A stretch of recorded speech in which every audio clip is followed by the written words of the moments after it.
지난주에 읽은 책 가운데에서 이노우에 가스코라고 하는 일본인이 쓴 50부터는 물건을 뺄셈, 마함은 덧셈이라고 하는 책이 있습니다.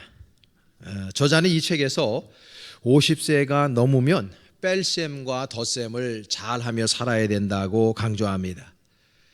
책의 내용을 몇 가지 간단하게 소개하면 이렇습니다. 50이 넘으면 미니멀리즘을 세상에서 내 삶 속에서 그렇게 실행해야 한다고 이야기합니다. 이 미니멀리즘이라고 하는 것은 단순하게 사는 방법을 이야기하고 있는 것입니다. 우리가 인생을 살아가면서 나이가 들면 들수록 우리들의 물건 같은 거 다 버릴 줄 알아야 된다는 거죠. 우리 집에도 보게 되면은 제 물건들이 많이 있는데 옷가지 같은 것들이 있는데요. 지금도 보면은 잘 입지 않는 옷들이 여전히 옷장에 있는 것을 보게 됩니다. 그래서 이제 언제 기회가 되면은 저도 이제 옷을 다 정리해서 버릴 것을 버리려고 생각을 하고 있는데, 나이가 들면서 어찌 보면 잘 버리지 못하는 것들도 많이 있어요. 그래서 내가 가지고 있는 가운데에서 많은 것들을 좀 버리고 좀 심플한 삶을 살아가야 된다라고 하는 것을 저자가 이야기합니다. 또 한 가지는 뭐냐면 이 사람과의 대인관계도 잘 해야 된다고 이야기하고 있어요. 그래서 나에게 스트레스를 주는 사람들과의 관계를 빨리 좀 끊어가라는 거죠. 그래서 대인관계에도 잘 정리를 해서 정말 함께 사귈 사람과 그렇지 않을 사람들을 잘 이렇게 구분을 해서 그렇게 사귀고, 특별히 나에게 스트레스를 주는 사람들은 좀 멀리하는 것이 좋다고 이야기를 하고 있습니다. 더 나가서 이 50세가 넘어가게 되면은 먹는 것도 잘 먹어야 된다는 거예요. 그래서 양보다는 질로 가야 된다고 이야기합니다. 왜냐하면 좀 더 나이가 들면은 우리들의 그 건강에 그 적신호가 오게 되고 그 건강 관리하는 것이 굉장히 어려워질 수가 있기 때문에 그렇다고 하는 것입니다. 더 나가서 지인들에게 아름다운 뒷모습으로 기억될 수 있도록 인격적인 삶을 살아야 된다고 이야기하고 있습니다. 저는 이 책을 읽으면서 내 자신에 맞는, 나이에 맞는 그 걸맞는 삶을 살아가는 것이 절대로 쉬운 일이 아니구나라고 하는 생각을 다시 한번 하게 됩니다. 50은 지천명이라 하늘의 뜻을 깨달은 나이다, 그렇게 이제 이야기를 했는데요. 그런 견지로 보게 되면 저는 하나님 아버지의 뜻을 깨달은 사람이니까 행복한 사람입니다. 하나님께서 저에게 만천백 비전의 사명을 향해서 가라고 저에게 말씀하셨고, 그 사명을 향해서 지금 살고 있으니 저는 하늘의 뜻을 깨달은 지천명의 나이임에는 틀림이 없습니다. 문제는 뭐냐면 내가 하나님 아버지께서 저에게 허락하신 그 뜻대로 올곧게 살아가느냐, 하나님의 뜻은 내가 깨달아서 알고 있는데 그 하나님의 뜻을 깨달았으면 그 깨닫는 삶을 내가 올곧게 살아가고 있느냐, 열정적으로 살아가고 있느냐, 오늘도 그 하나님의 부르심에 맞는 삶을 내가 살아가고 있느냐, 이것은 또 다른 문제이기 때문에, 제가 자신이 얼마나 부족한 것을 알고 있기 때문에 하나님 아버지 앞에 부끄러울 따름입니다. 그럼에도 불구하고 저는 하나님으로부터 받은 그 아름다운 소명을 향해서 오늘도 연약하고 부족하지만 지속적으로 달려가려고 몸부림치며 그렇게 살아가고 있다는 것은 분명합니다. 여러분, 우리는 그리스도인이라고 하는 또 다른 이름이 있어요. 그 그리스도인이라고 하는 것은 정말 다 아시죠? 그리스도를 본받은 자, 그리스도를 따르는 자라고 하는 뜻을 가지고 있고, 또 다른 말로 하면 오늘 제가 주제로 삼은 예수쟁이라고 하는 말로 바꿔서 사용할 수도 있겠습니다. 여러분, 예수쟁이는 어떤 삶을 사는 사람일까? 그것이 오늘 저와 여러분들이 함께 나눠야 될 주제의 말씀입니다. 오늘 본문은 예수님께서 가이사라 빌립보에서 예수님의 그 제자들과 질문하고 또 응답하는 그러한 그 제자들과 말씀을 나누는 장면으로 이루어져 있습니다. 예수님께서 어찌 보면 느닷없이 제자들에게 이렇게 묻습니다. Who do people say Son of Man is? 사람들이 나를 무엇라고 부르느냐? 사람들이 나를 누구라고 생각하며 나를 부르느냐라고 그렇게 물어요. 그러니까 제자들이 하는 말이 더러는 세례 요한, 또 어떤 사람들은 엘리야, 그리고 예레미야나 선지자 중에 한 사람이라고 말씀합니다. 여러분, 세례 요한이나 엘리야, 예레미야 이런 사람들은 이스라엘 역사에 한 큰 발자국을 남기는 위대한 선지자들입니다. 그런 사람들 중에 하나라고 그렇게 예수님을 생각하고 부릅니다. 아마도 예수님은 이 말 속에 만족해하지 않으신 것 같아요. 그러면서 예수님께서는 제자들에게 아주 의미심장한 질문을 하십니다. Who do you say I am? 그러면 너희들은 나를 누구라고 부르느냐? 그러면 너희들은 나를 누구라고 생각하고 아느냐라고 물어요. 그러니까 베드로가 하는 말이 뭐라고 하냐면 You are the Messiah. 이 메시아라고 하는 이 히브리 말을 헬라말로 바꾼 게 그리스도. 그리스도라고 하는 말은 기름 부음을 받은 자라는 뜻입니다. 당신은 하나님 아버지 앞에 기름 부음 받은 자입니다. 여러분, 성경에 보게 되면 메시아가 많아요. 예수님만이 메시아가 아닙니다. 하나님 아버지 앞에 하나님의 뜻 안에 기름 부음을 받은 자는 다 메시아예요. 아브라함도 메시아고 모세도 메시아입니다. 세례 요한도 메시아입니다. 하나님 아버지께서도 뜻이 있어서 기름 부음을 받은 자 사울 왕도 메시아고 다윗도 메시아입니다. 그런데 지금 이 베드로가 예수 그리스도 당신이 바로 메시아라고 하는 그 의미는, 예수 그리스도에게 메시아라고 하는 그 의미는 다른 사람의 메시아 의미와 완전히 달라요. 예수님께서 메시아라고 하는 그 의미는 모든 인류의 죄악을 다 짊어지시고 구원의 길로 인도하실 메시아라고 하는 의미가 그 안에 들어있는 것입니다. 성경에 나와 있는 예수 이외의 다른 모든 메시아들은 우리 인류를 구원시킬 수 없어요. 우리 인간의 모든 죄를 용서할 수 없는 메시아입니다. 그런데 예수 그리스도가 메시아라고 하는 이 의미 안에는 우리의 모든 죄를 다 짊어지시고 우리의 죄를 해결시켜 줄 뿐만 아니라 우리들에게 구원의 길을 여실 수 있는 분이라고 하는 그 의미에서의 메시아라고 하는 의미가 그 안에 들어있는 것입니다. You are the Messiah. 당신은 메시아입니다 하면서 The Son of the Living God. 당신은 살아계신 Living God, 살아계신 하나님의 아들이십니다. 베드로가 이렇게 고백하는 거예요.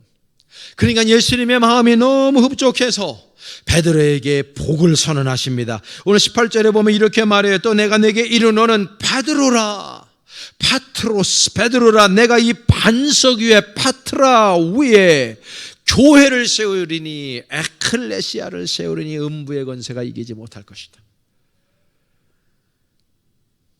여러분의 이 베드로라고 하는 뜻, 이름의 뜻은 반석도 락, 반석이라는 뜻입니다. 그 바위, 큰 바위 위에 내 에클레시아 교회를 세울 것이다. 에클레시아라는 말은 에크라고 하는 말과 클레시아라는 말의 합성어입니다. 에크는 아웃이란 말이고 클레시아라는 말은 콜드란 말이에요. 그러니까는 바깥으로 부르심을 받은 공동체라는 뜻입니다. 그러니까 예수 그리스도께서는 그 베드로라고 하는 이름 반석 위에 에클레시아를 세울 거란 말이죠. 무슨 말입니까? 세상이 오염되어 있습니다. 타락한 세상입니다. 죄악이 간영한 세상입니다. 그 세상 속에서 베드로와 같은 사람들을 끄집어내서 예배당에 모으는 거죠. 저와 여러분들이 교회입니다. 에클레시아들입니다. 그 에클레시아들을 끄집어내어서 세상 속에 하나님의 복음을 증거하고 예수 그리스도가 되심을 증거하는 사람들로 만들어서 이 세상 안에 하나님의 뜻이 이루어지는 세상 만들라고 우리를 보내겠다 하고 우리를 교회로 세워주시겠다 하고 베드로와 우리에게 복을 선언하시는 내용을 우리가 기억해야 되는 것입니다. 여러분들은 예수를 누구라고 고백하십니까? 예수님이 지금 우리 벌떼재단에 오셔서 여러분들에게 한번 묻는다고 생각해 보세요. 여러분들에게 묻는 겁니다. Who do you say I am? 너는 나를 누구라고 여기느냐? 라고 할 때 여러분들은 뭐라고 고백하시겠습니까? 여러분, 우리가 예수쟁이들이라면 우리는 확실한 베드로와 같은 고백이 있어야 됩니다. 주는 그리스도시여 살아계신 하나님의 아들이라고 우리는 확실하게 예수 그리스도를 고백해야 할 줄로 믿습니다. 여러분, 우리는요 그렇게 부르심을 받은 사람들입니다. 그러니까 우리는 예수 그리스도로부터 예수쟁이들로 부르심을 받은 사람들이기 때문에 우리는 이 땅에서 예수쟁이들로 살아가야 된다는 말씀입니다. 그럼 예수쟁이는 어떻게 살아가야 될까요? 세 가지로 말씀드리려고 합니다. 첫째는 예수쟁이들은요 예수님을 주인으로 모신 사람들을 지칭하는 것입니다. 여러분, 예수님이 우리들의 주인이세요. 여러분, 세상에 많은 사람들은요 반드시 무엇인가를 섬기게 되어져 있어요. 그것이 물질이든지 명예든지 지식이든지 재능이든지 세상적인 쾌락이든지 재미든지 할 것 없이 세상 모든 사람들은 어떠한 모양으로든지 어떤 것을 섬기게 되어 있어요. 그것이 그 사람들에게는 하나님입니다. 그것이 그 사람들에게는 가십니다. 신입니다. 그 수많은 사람들의 명예를, 권력을, 세상의 재미를, 그리고 오래오래 건강하게 사는 것, 이런 것들을 쫓고 있는 거예요. 그런데 여러분, 예수쟁이들은요 그런 걸 쫓지 않습니다. 예수쟁이들은요 하나님 아버지께서 나의 진정한 주인 되심을 깨달은 사람들이기 때문에 내가 예수님에게 소속된 사람들인 것을 깨달아요. 그러니까는 내 뜻을 추구하는 인생이 아니라 하나님 아버지, 우리 예수님을 추구하는 그런 인생을 살아가고 예수님의 뜻을 받드는 인생을 살아가는 것이 예수쟁이들의 특징인 것입니다. 왜냐하면 예수님을 나의 주인으로 섬겼기 때문입니다. 아브라함이요 100세 얻은 그 아들을 어떻게 바치라고 하는 그 말씀에 순종할 수 있었겠습니까? 우리가 순종 그러면 두 가지를 생각하자고 제가 제자훈련을 하면서 늘 강조합니다. 이해가 안 되고 유익이 없어도 순종을 하고, 즉시 순종하고 끝까지 순종을 하고 결론 있는 순종을 하라. 그 순종이 아브라함으로부터 온 순종이라고 제가 여러분과 항상 말씀을 나눕니다. 여러분, 어떻게 그렇게 할 수가 있습니까? 여러분, 아브라함에게 가장 귀한 것, 자기 생명보다도 귀한 것이 그 이삭이라고 하는 아들인데 하나님께서 그 이삭을 바치라고 했을 때에 아브라함은 이런 반과 하나님 앞에 불평불만하지 아니하고 아브라함은 아들 이삭을 바치지 않습니까? 어떻게 그런 행위를 할 수 있었을까? 답은 단순해요. 아브라함은 자신의 주인이 하나님인 것을 깨달아 안 사람이기 때문입니다. 그러니까 거침없이 아낌없이 하나님이 달라 하는 걸 드리는 거예요. 왜?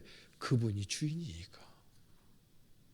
여러분, 바울 같은 사람을 보세요. 이 사람이 자신의 생명을 걸고 전 유럽을 복음화시키면서 수많은 사람들에게 어떻게 그렇게 열정적으로 자신의 생명을 아끼지 않고 옥에 갇힌 것도 많이 갇히고 수많은 매를 맞으면서 그 바울을 죽이기 전에는 먹지도 자지도 않겠다는 사람들이 40여 명이나 있었어요.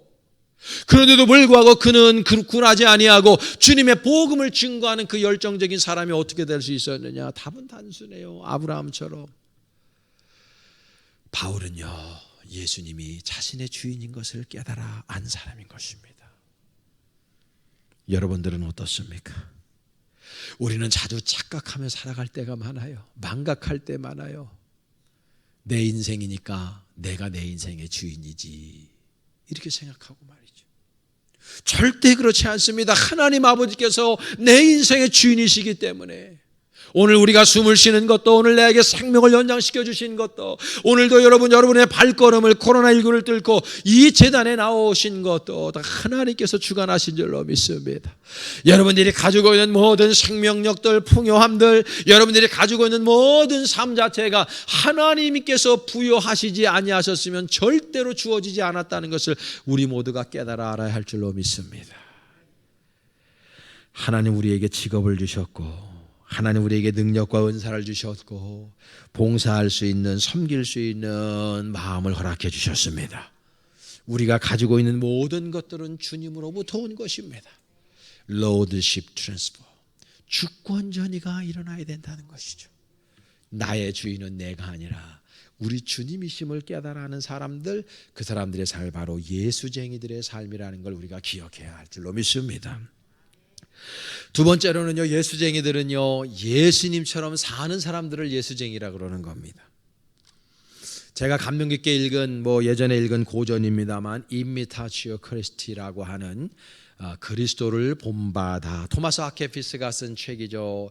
이 책은요, 그리스도를 본받아라는 책은요, 전 세계에서 성경 다음으로 많이 읽혀진 것으로 유명한 책이기도 합니다. 여러분 아직 안 읽어보셨다면 이 책을요, 그리스도인 예수쟁이라면 반드시 읽으셔야 됩니다. 제가 여러분들의 각 가정을 방문해서 서고에 꽂혀있나 안 꽂혀있나 한번 불시 검문을 하도록 하겠습니다. 너무너무나 중요한 책이에요. 그런데 이 책은요, 이 저자와 예수님과의 대담으로 그렇게 되어져 있습니다. 그런데 이 토마스 아케피스가 이 그리스도를 본받아라는 책을 왜 썼냐 하면요, 예수 닮고 싶어서 쓴 거예요. 말 그대로 이미타초라는 말은 모방한다는 뜻입니다. 예수님을 모방한다는 뜻이에요. 그래서 그리스도를 본받아 이렇게 우리나라 말로 번역을 한 겁니다.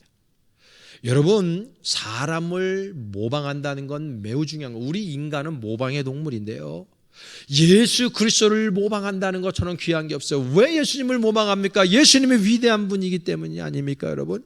그 예수 그리스도를 닮아가고 싶고 예수님처럼 살고 싶은 마음에 이런 책을 그분이 쓴 거예요. 여러분, 우리들에게는 성서가 있어. 이 성서 우리가 왜 읽어야 됩니까? 이 안에는 예수님의 스토리들로 꽉 들어차 있기 때문입니다. 하나님 아버지께서 얼마나 이 세상을, 인류를 사랑하셨는지를 이 책을 통해서 우리에게 전해주셨기 때문이고, 예수님이 어떻게 삶을 살아가셨는지 이 책은 우리에게 너무나 상세하게 말씀해주고 있기 때문입니다. 여러분, 저와 여러분들이 예수쟁이라면요, 우리는요, 예수 닮은 삶을 살아야 될 줄로 믿습니다. 예수님은 가난한 사람들을 외면치 않으셨어요. 여러분, 오병이어의 기적은 사복음서에 다 적혀져 있습니다. 예수 그리스도께서는 가난한 사람들을 그냥 지나게 하지 않으셨어요. 그 사람들을 먹이셨어요. 예수님은 여러분 아시죠? 성경을 읽어보면 얼마나 많은 병자를 고쳐주시는지 몰라요. 예수님은요, 마음의 병이 있는 사람들, 영혼의 병이 있는 사람들, 육신의 병이 있는 사람들 다 고쳐주셨어요. 예수님의 마음이 드러나는 거예요. 예수님은요, 우리가 질병 가운데 고통당하는 거 원하시는 분이 아니라는 거예요. 우리가 아파하고 힘들어하고 눈물 지을 때 우리 예수님도 마음 아파하고 계시다는 것을 증명해 주고 있는 겁니다. 예수님은요, 사람들을 차별하지 아니하셨어요. 남녀노소를 차별하지 않았어요. 지금은요, 우리 애들이 우상이잖아요. 예수님 시대 때는요, 애들은 가라, 애들은 가라. 저 어렸을 적만 하더라도 꼭 동네마다 이제 사기꾼 그 약장사들이 왔잖아요.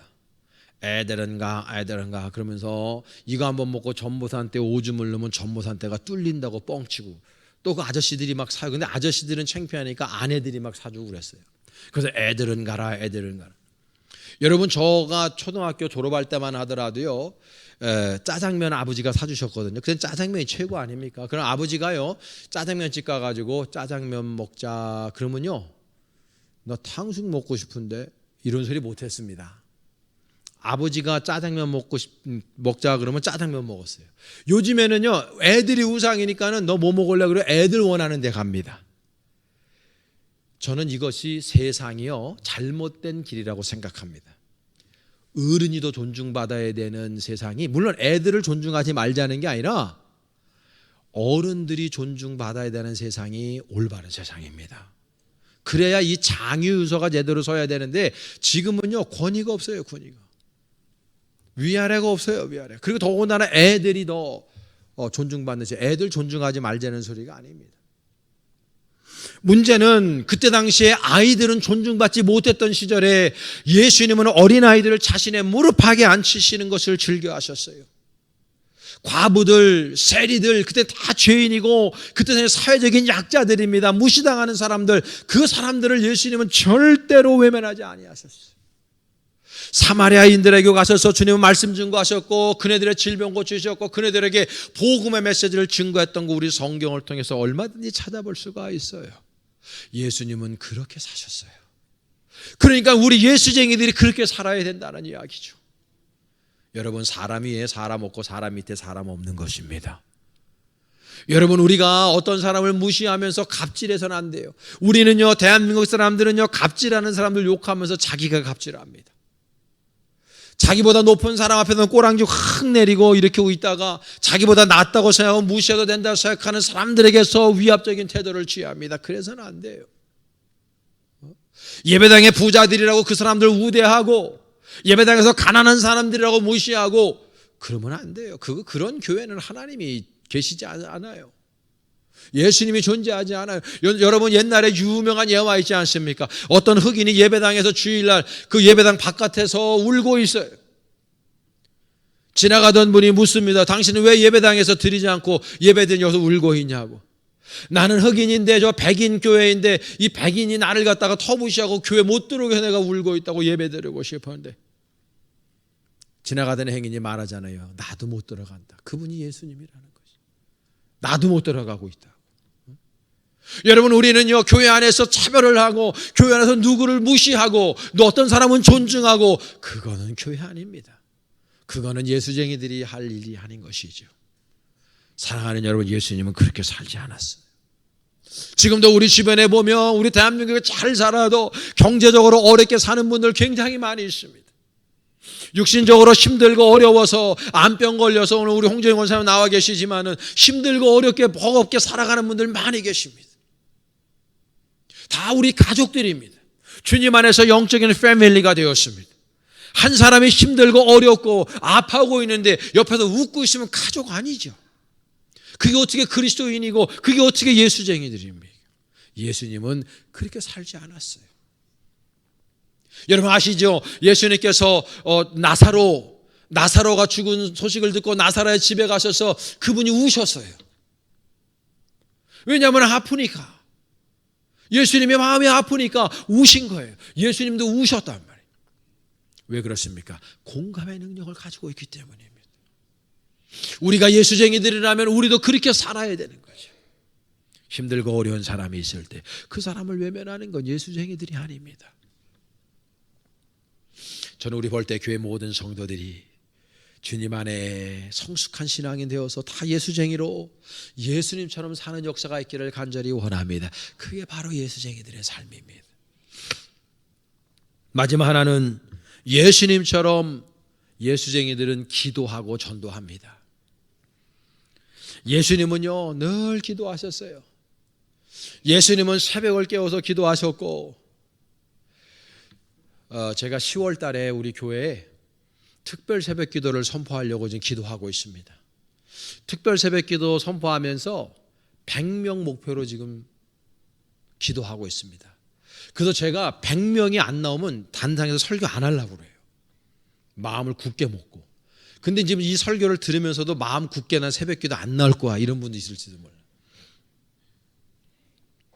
여러분의 자녀들을 데리고 나오시고 학생부 청년부 예배당 나오고 우리 어른들도 나와서 새벽을 깨우며 기도해야 돼요. 여러분 우리 표 저기 있잖아요. 기도는 스토리다. 올 한 해 우리 스토리를 만들어야 되는데 그게 여기저기서 스토리가 온 코로나19 이야기잖아요.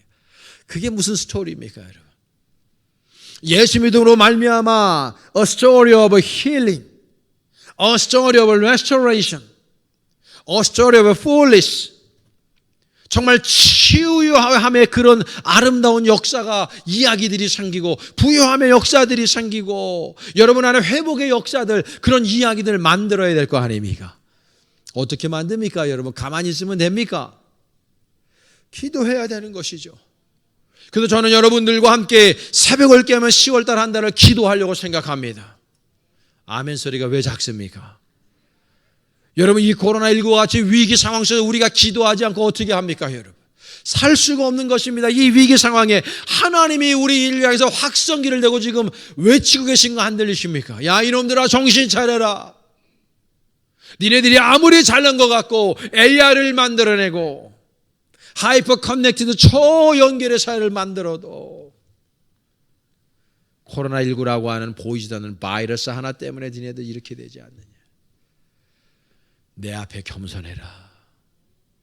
나는 살아계신 하나님이니라. 주님이 말씀하는 거 여러분 안 들리십니까?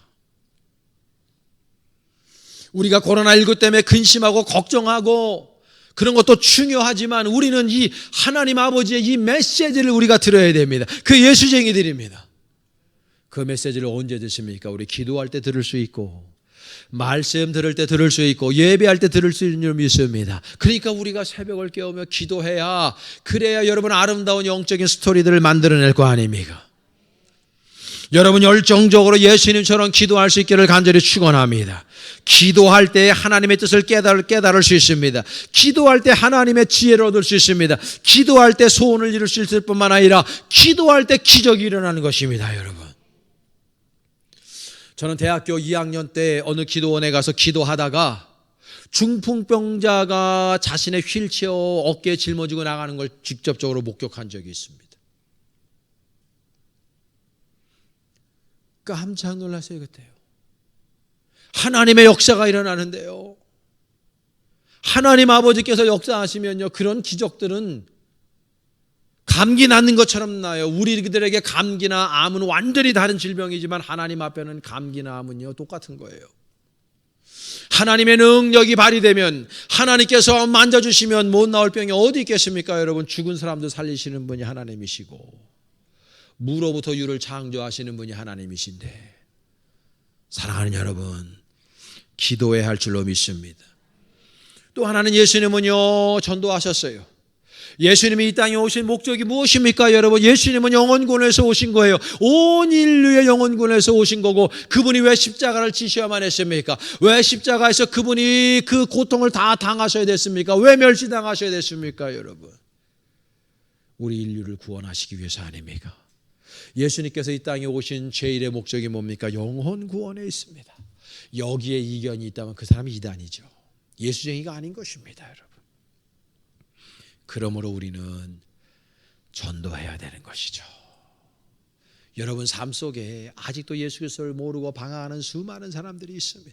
그네들에게 우리는 강하고 담대하게 그러나 온유한 마음을 가지고 예수가 그리스도가 되심을 증거하는 삶을 살아갈 때 우리가 진정한 예수쟁이가 되는 것입니다. 전도하는 데 생명을 거시기를 바랍니다. 우리나라 그 광해군 시절에 고비라고 하는 사람이 살았습니다.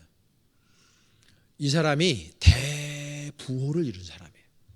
근데 이 사람에게는 아주 친한 친구가 하나 있었는데, 이 친구가 너무 부자로 사니까 부러운 거죠. 그래서 이 친구가 맨날 같이 고비를 찾아와 가지고 너 부자 된 그 비결 좀 가르쳐 달라고, 부자 된 비결 좀 가르쳐 달라고 하도 귀찮게 구니까 고비가, 그래? 그러면 너 한번 나 찾아왔어. 그리고 친구 손을 잡고 그 동네에 큰 아름드리 나무가 하나 있는데 그 나무 밑으로 내려가더만 너 여기서 빨개 벗어. 그 친구가 왜? 너 부자 되고 싶다며? 그럼 내 말 들어. 알았어. 그리고 옷을 홀라당 다 벗는 거예요. 야, 나무 올라가 이제. 그러니까 너무 창피하잖아요. 홀라당 다 벗고 이게 나무로 올라가라고 그러니까, 너 부자 되기 싫어? 아니, 부자 되고 싶지. 그럼 빨리 내가 시키는 대로 해. 그래도 이 친구가요 다 벗고는 나무를 올라가는 거예요. 동네 사람들이 왔다 갔다 하다가 그거 다 보면서 막 진짜 황당한 그 이 상황을 보니까요, 사람들이 가던 길을 멈추고 다 쳐다보는 거야. 뭐 하는 건가?